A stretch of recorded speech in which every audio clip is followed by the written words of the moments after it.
Hello, this is Rajesh, and we are at Pulau Bunting, which is in the state of Kedah in Malaysia. And this is such a coincidence that while we are doing the recap of Srimad Bhagavatam, we happen to visit this place, and we thought that we should continue our Bhagavat recap. So the background is we have been reading from Srimad Bhagavat Mahapuran for about 6 to 8 months.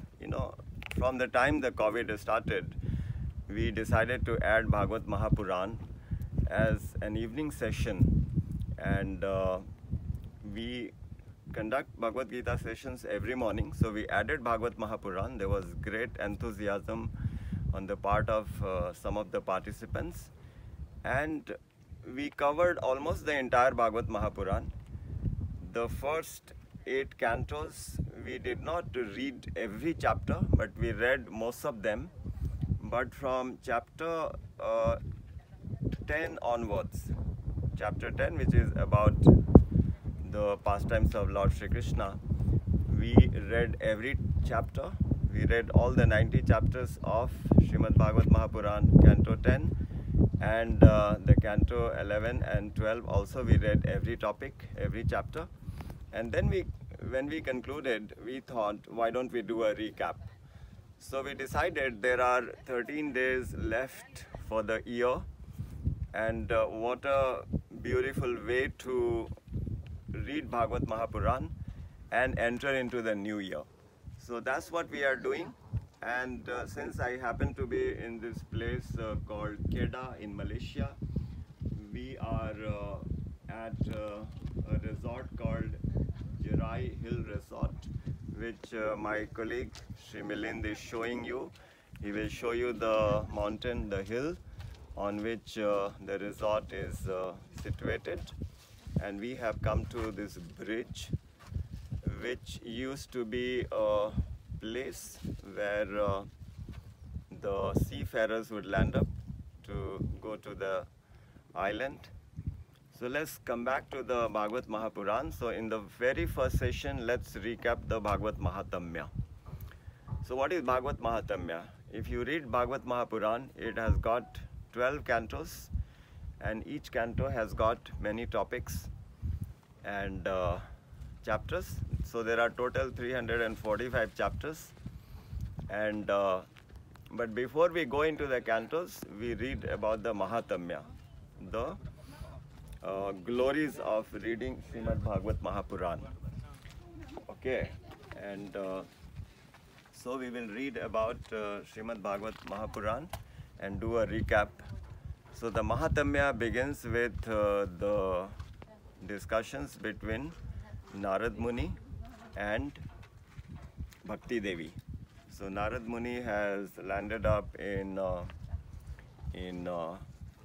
land of Vrindavan, where she meets Bhakti Devi, where she meets a lady who is looking very frail and weak, and she has got 2 other personalities lying by her side. And when Narad Muni inquires, she introduces herself as Bhakti Devi, the devotion personified, and she is telling she was born in Dravid and she grew up in Karnataka, and she also narrates about her experiences in Maharashtra and Gujarat. And because of the extremely sinful situations on the planet Earth, she has lost her lustre, she has lost her youth, and she is in a very miserable condition. And the 2 personalities she introduces are Gyan and Vairagya, the knowledge and detachment. So Naradji is inquiring, you are the mother and they are the 2 children, but they have become so old, and the reason is the bhakti has taken a beating in this Kali Yuga, and the Gyan and Vairagya have lost their importance.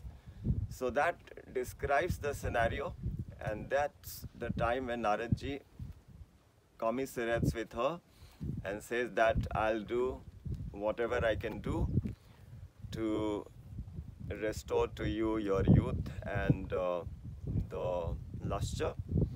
And Naradji talks about the glories of worship of Lord, the devotion, etc. And that pleases Bhakti Devi. She gets very much enamored, and she gets back her youth, etc. But then the Gyan and Vairagya are still lying in a semi-unconscious state, and they are very miserable. Naradji tries everything. He, speaks in his ears, in their ears. He chants mantras, etc., but nothing happens. And that's when there is an Akashvani, there is a voice from the sky which says that you will have to do some acts, some great acts, some satkarm, and then you will have to search for the solution. So Naradji starts doing austerities, and he roams about different places, and then he meets Sankadik Rishis, Sanat, Sanatan, Sanak, Sanandan, the 4 Kumar Rishis, and they tell Naradji about, how the Bhakti Devi can mitigate her suffering, and he introduces the Bhagavad Mahapuran. And then Bhagavad Mahapuran Yagna is arranged by Naradji on the bank of Anand, on the bank of Ganga, in a place called Anand, where all the personalities, Brahma, Vishnu, Shankar, everyone, and the sages, the great personalities, they all assemble. And Sankadik Rishis start narrating the Bhagavad Mahapuran. Naradji does all the arrangements. And then suddenly Naradji sees that Bhakti Devi with her 2 sons, Gyan and Vairagya, have arrived there. And they are in joyous mood, and they have become youthful, and Bhakti Devi is singing Shri Krishna Govinda Hare Murare He Nath Narayan Vasudeva. So that is one Mahatamya Bhagavad, where it is stated that by the narration of Bhagavad Mahapuran, Bhakti Devi's miseries were mitigated. And then there is another episode in the Bhagavad Mahatamya about the story of Atmadev and his son Dhundukari. So Atmadev is a very pious Brahmin, and he is very rich, but then he doesn't have a child, he doesn't have a son. So both him and his wife Dhunduli, they try everything, but they cannot get a child. But Dhunduli, his wife, has certain defects. So, and Atmadev is in a miserable condition because he doesn't have a son. So he happens to meet a sannyasi, and he implores him that, how can I get a son? Please tell me the ways. And the sannyasi is telling, you should accept your destiny, your prarabdha, and shouldn't hanker for this son. This is my advice. But when he insists so much, he gives him a fruit and says, okay, go and feed this fruit to your wife, and she will bear a child, a son. But then she should do so many austerities, and if she doesn't, that won't be good. So now when he brings the food, the fruit, and give it to his wife, Dhunduli, Dhunduli has all kinds of questions. No, I don't want to bear this child, and it is going to be so much painful. She comes out with so many excuses, and then she conspires with her sister, and then they decide falsely they will tell her husband that a child is born, because her sister was carrying, and they conspire this story, and they wrongly tell Atmadev that this is the son who is born, and all kinds of detailed stories and explanations are there. And the fruit, what they do, they don't want to consume the fruit, so she says, okay, let me test this fruit. So she feeds the fruit to a cow. So after a couple of months, the cow bears a child which has the mouth of a cow but the body of a human. So he is called Gokarn. So this is a story about Gokarn and his brother Dhundukari. And Dhundukari grows to become a very cruel and demoniac person, and he starts tormenting his mother and father. His father goes away.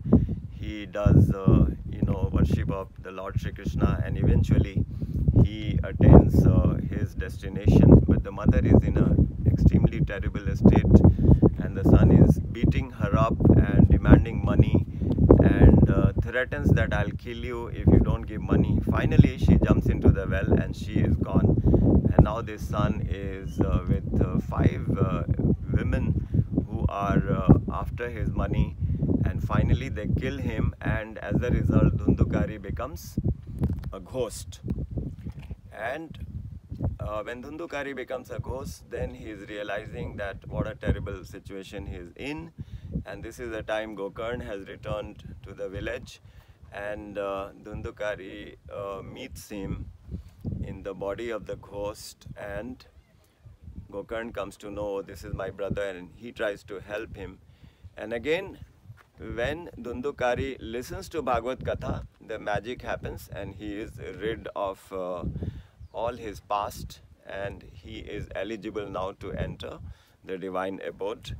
So this is the story about Naradji's conversation with Bhakti Devi, and the story of Gokarn, which describes the glories of Bhagavad Mahapuran. And there are so many other beautiful narrations about the importance of Bhagavad Mahapuran. And also I have heard from Swami Mukundanandji another beautiful episode in which the Bhagavad Mahapuran, the glories are narrated by Lord Shiva, because Lord Shiva wears the Mundamal and Parvati is curious, because Naradji plays a trick, and she is now inquiring Lord Shiva that please tell me the reasons of wearing this Mundamal. And then Lord Shiva explains how this is her head which he has carried, because he has that attachment and love for her. And then she is telling that, well, I keep dying but you remain alive, so what is the mystery? And he says that is because I know the Amar Katha. And what is that Amar Katha? So the Amar Katha is Bhagavad Katha. So she also wants to hear the Amar Katha, and how Lord Shiva does not want anyone else to hear the Katha when he narrates the Katha to Parvati ji. But there is an egg of a parrot which remains within the vicinity, while everyone else has been asked to leave the abode where Lord Shiva was narrating the incident. But it so happens that Lord Shiva had told Parvati ji that you keep doing hunkar, so that I will know that you are still hearing the katha and you haven't dozed off. So the Parvati ji, when she came into the later chapters of Bhagavad Mahapuran, later cantos, after canto 10, the philosophy was very profound and she has fallen asleep. And this parrot has hatched in the meantime, and he is the Leela Shuk, means he is the devotee parrot in the abode of Radharani. So he is listening to the katha and he wants to continue to hear the katha, so he starts doing the hunkar, because he knows that if the hunkar doesn't happen, Lord Shiva will stop. And then Parvati ji wakes up and Shivji is asking certain questions, and he finds out that Parvati ji had gone to sleep. So now Shivji is wondering who this other person was who was doing the hunkar, and then he finds out there is this parrot, so he starts chasing the parrot, and the parrot finally lands up in the place of Vyasadeva, and it enters from the mouth of Vyasadeva, and then it remains in the mother's Vyasadeva's womb, mother Vyasadeva's wife womb, and it is now remaining there for such a long time. And Vyasadeva is inquiring that why are you not coming out, and he said, no, if I come out the Maya will grip me and I don't want to get caught by Maya. So this Shuk parrot is Shukdev Ji Maharaj, who is born after 12 years, and when he is born he just leaves the place and goes into the jungle. That is another story. So the third episode which I just shared with you is about the Leela Shuk and how the Amar Katha, Bhagavad Katha, is so purifying. So Bhagavad Mahapuran is the highest in the Vedic literature, and it is considered to be the essence of the entire Vedic literature. Listening to Bhagavad Mahapuran, the essence from a bona fide personality is like learning the entire essence of the divine Vedic philosophy. So these are the Mahatamya of Srimad Bhagavat Mahapuran.